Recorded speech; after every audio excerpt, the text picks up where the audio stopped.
This is Cerebral Cinema. Movies of the mind.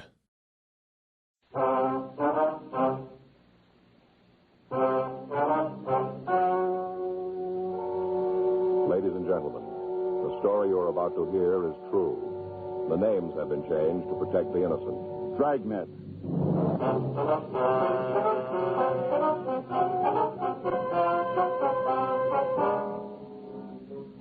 You're a detective sergeant. You're assigned to homicide detail. A young man walks into your office and tells you he wants to give himself up. You don't know if you can believe his story. Your job? Check it out.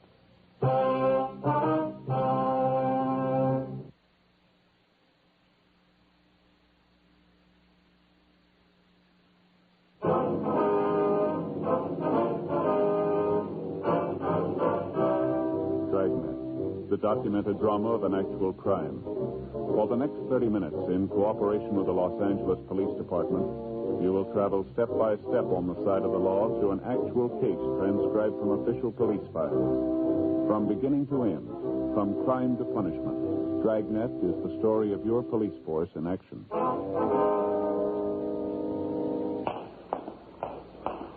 It was Monday, December 10th. It was cold in Los Angeles. We were working the day watch out of homicide detail. My partner's Frank Smith. The boss is Captain Lorman. My name's Friday. We were on our way back from records and identification. It was 11:15 a.m. when we got to room 42, the squad room. Joe? Yeah, Danny. Kid waiting to see you. Did he say what he wanted? No, said he wanted to talk to you, nobody else. Did you give a name? No, nice-looking kid. All right, we'll talk to him. Be right with it, Joe. I'll check the book. All right. All right, do you want to see me? You Sergeant Friday? That's right. What can I do for you? I want to talk to you. Nothing in the book, Joe. What's your name, son? Emil Salter. Emil, this is my partner, Frank Smith. Hello, Mr. Smith. Hi, Tim. Why'd you ask for me? Well, they told me to. Who's that? The men in that room across the hall, the business office. I see. I sure hope you can help me, Sergeant Friday. I'm in trouble. Real bad. All right. So I'll sit down here and you can tell us about it. Go ahead. Well, one thing, you should know I came in to give myself up. You all right? I didn't mean to do wrong. All right, what'd you do? Killed a man. Emil Charles Salter was 18 years old, 5 feet 7 1/2, 137 pounds. He had light blonde hair and blue eyes. He was wearing a tan windbreaker and tan pants. He looked tired, and he told us that he hadn't eaten in several hours. We sent out for some hot coffee and sandwiches. Frank checked his name and description through R&I, but he found that he had no record in our files. We asked him to tell us the story.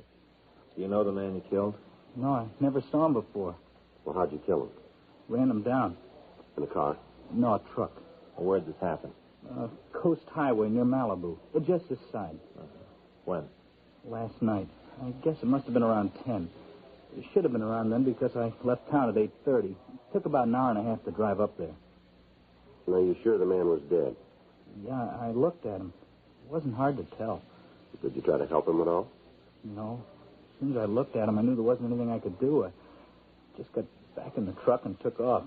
Where's the truck now? I left it just the other side of Malibu. It broke down, so I left it. Mm-hmm. When it stopped, I sat there for a while. Tried to think why I was hung up in something like this. Tried to figure why. Didn't come, so I got out and started to walk. Uh-huh. All the time I was thinking about the man. I could almost see him. Guess it got to me, so I came back, caught a ride, and came back. Mm-hmm. Hey, Joe, here's the food. Oh, thanks, Danny. Where are we going? Counter $1.60.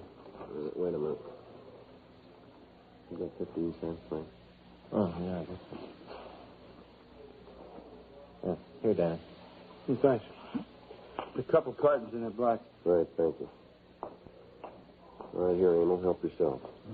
Thank you. Sure hungry. I haven't had anything to eat since last night. Mm-hmm. You want to tell us about the truck? Yeah, Where'd you get it? I stole it. That's wrong, too, I know. Everything I do seems to be wrong. Where'd you take it from, son? Parking lot near where I used to live. Where's that? A rooming house on 9th Street near Figueroa. Can you show us where the truck is now? I guess so. I don't think anybody could move it. Broke down, like I said. Where you from, Emil? Waukesha, Wisconsin. It's a small city near Milwaukee. Maybe you've heard of it. No, I can't say I have. Got good water. Springs and wells. Real fine. Manufacture things, too. Motors, jacks, lots of things. Mm-hmm. Sure is a nice little place. How come you left there? Lots of reasons. In trouble? Yeah. In a way, nothing serious. There's lots of things. You know, at home. I don't know just how to say it. You ever been arrested? No. Well, not booked or anything. Cops took me in a couple of times. What for? Little things. Like one night we broke in a church. Didn't go in to steal anything. One of the guys just wanted to play the organ. Mm-hmm. Your parents alive? Yeah. When'd you leave home? Last July. I thought about it for a long time. Figured I might have a better chance where nobody knew me. Looks like it didn't make any difference. When'd you get here? Well, last part of July. Sure was different than Waukesha. What do you mean by that? Not so big. Then I didn't know anyone. Pretty lonesome at first. And then I got lucky. Yeah? I got this job. Nothing important. Just washing dishes at this buffet. I get $25 a week in food. Yeah. Got a little money ahead. Bought some clothes. Not real fancy, but they were new and they give me a lift. You know. Sure. Had a nice room, too. Clean, handy to work. Thought I had it made. Then the axe fell. What do you mean? I got sick. Couldn't get out of bed one morning. The landlord called a doctor. He said I had rheumatic fever. Yeah? The doctor called for an ambulance, and they took me to General Hospital. Uh-huh. Things are bad enough when you feel good. I was in the hospital, and I didn't feel like nothing. You remember the doctor's name? No, sir, I don't. How long were you in the hospital? 3 days. They discharged you in 3 days, did they? No, sir, I ran away. Why? Well, the Travelers Aid Society said that they were going to send me back home.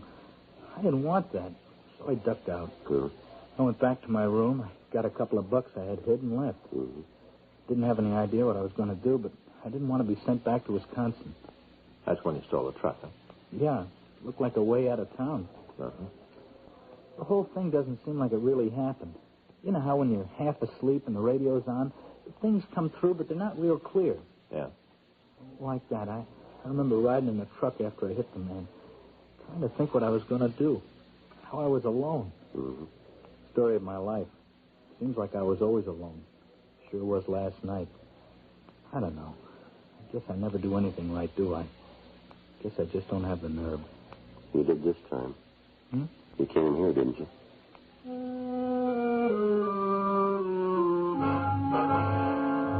We put in a call to accident records and verified Emil Salter's story. The body of a man identified as Lloyd Holtman, transient, had been found by officers of the Highway Patrol. Holtman had apparently been struck by a vehicle traveling at high speed as he walked along the road. We checked with Lieutenant Lee Jones at the crime lab, and we found that his division had made an investigation. Frank and I left the office and went over to see him. He showed us pictures taken at the scene. On the victim's coat, the lab crew had been able to find traces of blue paint. Jones was not able to tell us what type of vehicle had hit the victim, but he did say that from the high rate of speed at the time of impact, there would be extensive damage to the front end of the vehicle. Emil Salter was booked on charges of violation of Section 480 V.C., a felony. Frank and I checked him out of the main jail and drove out to where he'd left the truck. He told us to drive up Highway 101. When we got past the Malibu colony, he directed us to turn off onto a dirt road.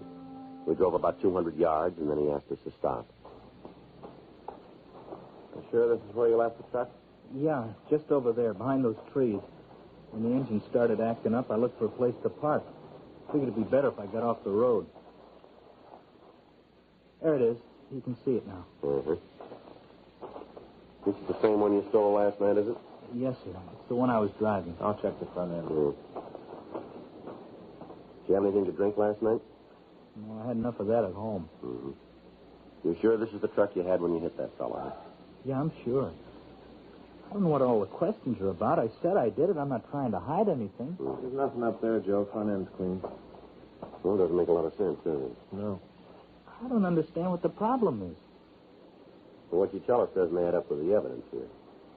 What do you mean? Well, the report we got says that the man was killed by a blue vehicle. Uh-huh. Now, take a look at that truck, will you? Yeah? Black.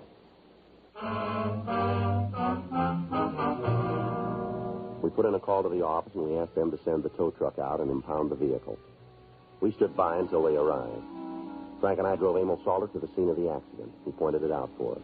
According to the information we'd gotten, the location he gave us was the place where Lloyd Holtman had been found. We checked the area, but we failed to come up with anything new. 5:20 p.m. We returned the suspect to the main jail, and we went back to the office. We sent a radiogram to the authorities in Waukesha asking for all available information on Salter. At 6:47 p.m., we checked out of the office. The next morning, December 11th, Frank and I met in the squad room. Hi, Joe. Good morning. See the morning papers? Yeah, guess there isn't much news, huh? Sure gave Salter a lot of space. Yeah, if we could find the answers. I called Lee when I got in. They went over the truck, found a lot of the kids' prints, but they didn't turn anything that would point to an accident. The way the body looked, there should be something on the car that ran him down, shouldn't it? Excuse me? Yes, sir. I wonder if y'all can help me out? Well, we'll try, sir. Come on in. What is it you want? What, that kid in the paper? Sir? You know, a young kid that ran down the old bum, Emo something? Salter. Yeah, that's it. Well, what do you know about it? Well, just take it easy now. A couple of things I gotta be sure of before I tell you anything. All right, what's that? Well, I ain't gonna get mixed up in nothing. We can't promise you that until we've heard what you got to tell. Now, I'm wasting my time. Bye. All right, just a minute. Huh? Maybe I better straighten you out, mister. On what? Well, this kid's sitting in jail right now. He's got a pretty serious charge against him. I didn't make it. Yeah, sir, that might be true, but I better tell you this. If you know anything about a felony that's been committed, and you withhold that information, you're liable for prosecution as an accessory. Do you know that? That's the law? Those are the words. Now, the only thing we're interested in is getting the case off the books. We're not going to give your name to the papers. That's a promise? That's a promise. Okay. I told you it'd be pretty bad for me if any of what I tell you gets back to my family. All right. Now, what's your name? Lawrence State. That's Loren? Yeah. You want to sit down? Oh, yeah, thank you. Now, what do you know about this? That emo kid, he ain't guilty. How's that? He didn't do it. How do you know? Oh, I seen the accident. Seen the whole thing. You want to start at the beginning? Now, you sure none of this is going to get out? We told you, not from us. Okay. Well, I took a drive Saturday night up the coast. I had dinner. Uh-huh. Now, on the way back, I stopped and parked a while. You know, kind of looked out at the ocean. Yeah. Well, I was just leaving, and I saw this old guy walk along the road, a bendel stiff, you know. Had a blanket roll on his back, just walking along. You know how to do. Yes, sir. All of a sudden, this car come rolling down the road. Thing must have been doing at least 90. Come rolling around and turned right at this old guy. Mm-hmm. Well, sir, the old guy saw the car coming right at him, kind of turned and started to run. Wasn't any place for him to go. It's where the road's cut right out of the mountain, you know. Yeah, we were there, we know. Well, I guess he figured the driver swing around him or something, so he run over the side of the pavement, trying to get out the way. Mm-hmm. Didn't do no good. That car plowed right into him. Must have knocked him 150 feet. 122. Well, it seemed a lot further than that. Mm-hmm. Did the driver make any attempt to stop after he hit the old man? Yeah, pulled over the side of the road. Didn't get out of the car, though. Uh-huh. Just stayed there a minute, then he drove off. Yes, sir. Well, so I was going to go over and see what I could do for the old fella. I really was. And then this truck drove up. Guy stopped and got out. Walked over to the fella. I figured he'd be able to take care of it, so I left. Did you see the driver of the truck? Yes, sir. So I'm good when he walked in front of the headlights. The same fella in the paper, that Emo, what's his name? Solid. Yeah, Salter. You're pretty sure it's the same man? Yes, sir. Now, like I told you, I got a good look at him. Mm-hmm. Now, how about the other man? What can you tell us about him? Not much, except he was driving too fast. Well, how about the car? Do you know what kind it was?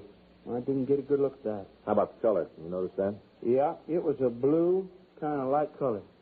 Can you give us any description of the driver? No, sir. Could you tell us if it was a man or a woman? Oh, it was a man. I noticed that when he slowed down. He kind of leaned out the window and looked back down the road. It was a man, all right. Could you see the color of his hair? Anything at all about him? No, sir, there wasn't any lights up there. You know, it was dark. Mm-hmm. I couldn't see very good. The main reason I know the driver was a man was the lights from the truck kind of picked him up, and that's when he left. Well, all right, Mr. States. We appreciate what you've told us. Glad to help as long as nobody's going to know. Be pretty embarrassing. Well, how's that? Well, so you see, me and the wife, we ain't been getting along too good. Nothing worth talking about. But a fella don't like to be nagged at, you know. Mm-hmm. Well, there's this little secretary in our office, and she and I talk once in a while. A couple of times we've gone out for morning coffee together. Mm-hmm. This last beef with my wife, I figured I'd fix her good. So I asked the secretary for a date. She gave it to me. We got together Saturday night. Had dinner at a place up near Malibu. Mm-hmm. On the way back, we just parked and talked. Nothing wrong, mind you. But I don't guess my wife would understand if she found out. I see.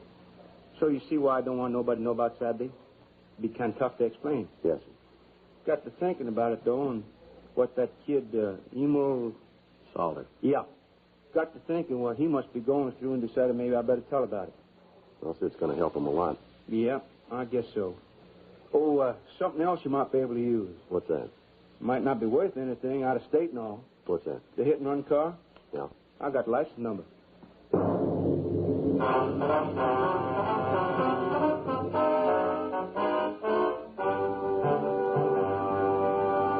You are listening to Dragnet, the authentic story of your police force in action.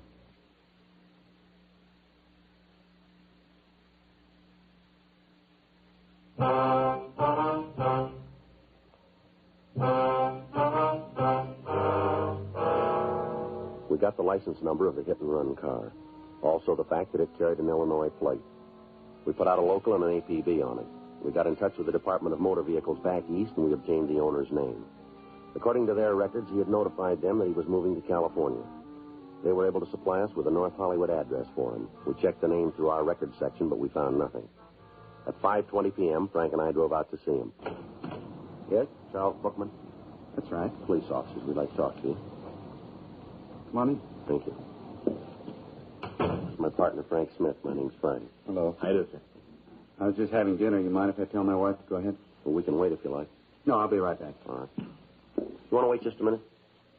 Mind if we go with you? I'm just going into the dining room. Yes, sir, but we'll still have to be with you. What's this about? You own a 1954 Pontiac, Yeah, light blue. that's right. Something happened to the car? We want you to tell us, if you will. Well, I don't know what this is all about. Seems you ought to be able to tell me. Where is the car? Well, I don't know. You own a car and you don't know where it is? That's right. Has it been stolen? Well, I don't know. For all I know, it could have been. I haven't seen it for a couple of days. Well, who has it, do you know?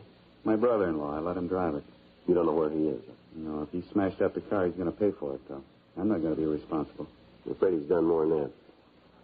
I don't know. He's a real bum. My wife's kid brother can't hold a job for more than 5 minutes. All the time sponging off me. When'd you let him take the car? Well, let's see. It was Saturday morning. I told him I wouldn't be using it for a couple of days, said he could have it. Mm-hmm. Look, it's my car you're asking about. I got a right to know. If something's wrong, I ought to notify the insurance company. Yes, sir, we understand. But it'd be better if we talked to your brother-in-law about it first. You want to give us his full name? Casey Stedman. Steadman, is that right? That's right. How about a description? No problem. I think I got a picture around if you want that. Yes, sure, it'd help. I'll get it for you. What were you doing over the weekend? I was home. I'm branch manager for the company I work for. I got an annual report I have to get out. I worked on that. Every night? Yep. Started it Friday night, finished it up Monday afternoon. That's one reason I let Casey take the car. What? To get him out of the house so I could get some work done. Oh, But all he does is sit around and look at the TV. Programs for kids and goes straight through the day. I think there's something wrong with his ears, too. Always got the set turned up real loud. And anybody can think when he's watching a show. yes, sir. I had to get him out of the house. Wife won't even let me say anything to him. She knows how important that work is, too. Sometimes I wonder if it's worth it. Well, I wouldn't know about that, sir. Just once. Just once. I'd like to be able to prove to my wife what a bum he is. Just once, so she really believes it. Well, if he was driving your car Saturday night, we'll let you know. What'll that prove? She'll believe it then. We got a complete description of Casey Stedman along with a picture of the suspect. We went back to the office and got out a supplemental broadcast and an APB on him. A check at R&I failed to turn up any information. We talked with his friends and his known associates. None of them could tell us where he was. None of them had seen him since the accident. Wednesday, December 12th, we got a call from one of the larger garages in the city. Yes, sir, that's right. Mm-hmm. When did he call you? I see. All right, we'll be right over. No, if he does, will you try to stall him till we get there? Right. Thank you. Bye. Garage over on 6th. Yeah. Guy hauled a car in this morning. The front end all smashed up. Started work on it, and he thought he better call us. Blue Pontiac? That's right. Stains on the fender. Yeah. Mechanic thinks they're blood. Frank and I left the office, and we drove over to the garage. We talked to the owner. He told us that he'd gotten a call to bring a tow truck to the corner of Main and Crocker Street. When he got there, he met a man who asked him to tow a car to the garage and to do some repair work on the right front fender. We showed him Stedman's picture. He gave us a positive identification. We checked the car over. It was a 1954 blue Pontiac sedan. The license number was the same one that we'd gotten previously. The garage owner went on to tell us that the suspect wanted the car on Thursday night and that it was important that the repairs be made by that time. We asked that we be notified in the event the suspect made an appearance before then. We called the crime lab, and we asked them to come down and go over the car. Frank and I went back to the office, and we met with Captain Lorman. We told him what we'd found. He told us to be at the garage the first thing Thursday morning in the event Stedman made an early appearance. Frank and I got there at 7:30 a.m.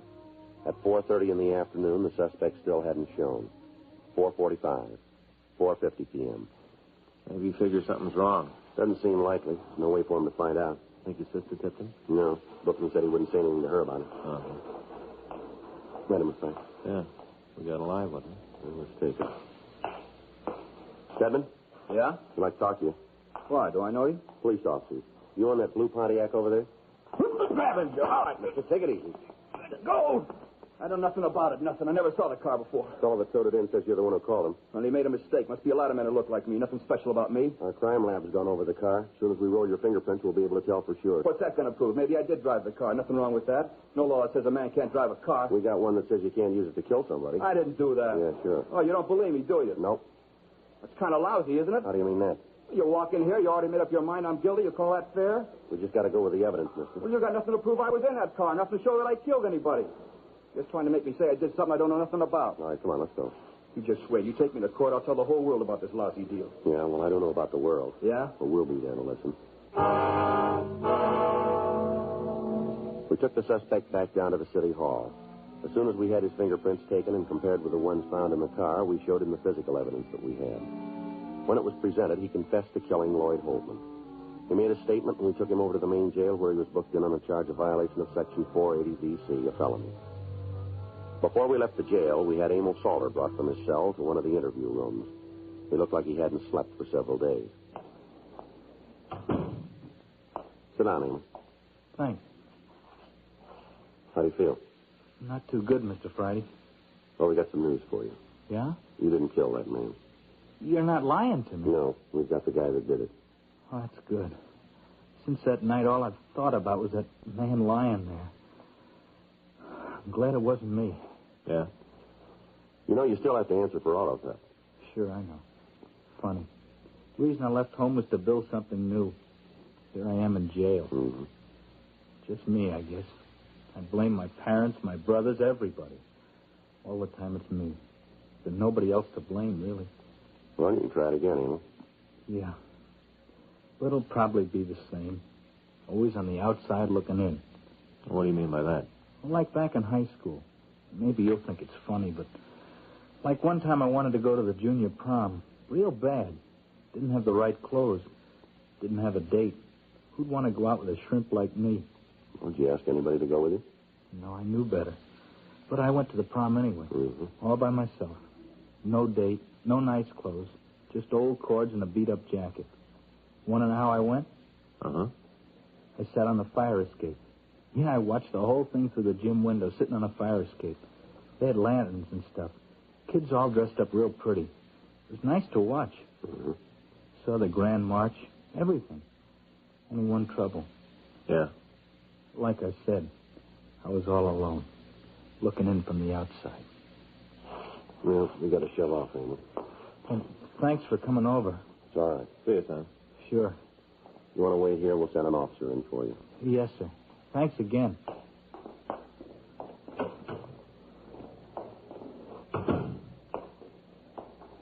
Kind of nice kid, don't you think? Yeah, guess he is. Guess a lot of things caught up with him. Kind of gives you a funny feeling talking to him. How do you mean that?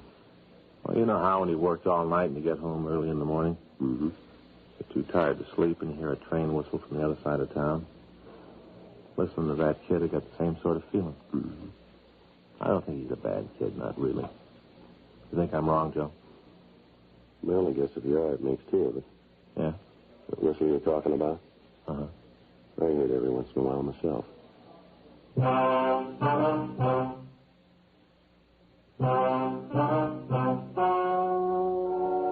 The story you have just heard is true. The names were changed to protect the innocent. On April 16th, trial was held in Department 97, Superior Court of the State of California, in and for the County of Los Angeles. In a moment, the results of that trial.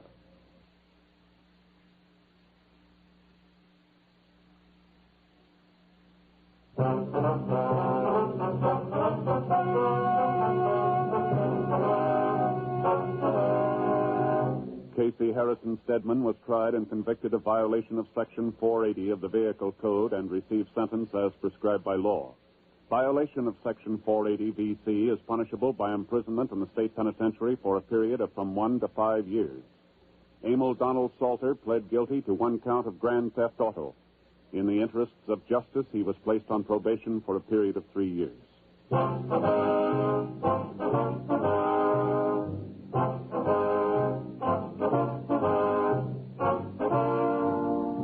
You have just heard Dragnet, a series of authentic cases from official files.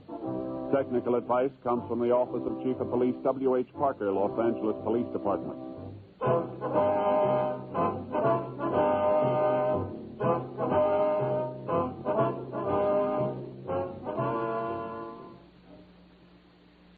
Cerebral Cinema hopes you have enjoyed this movie of the mind.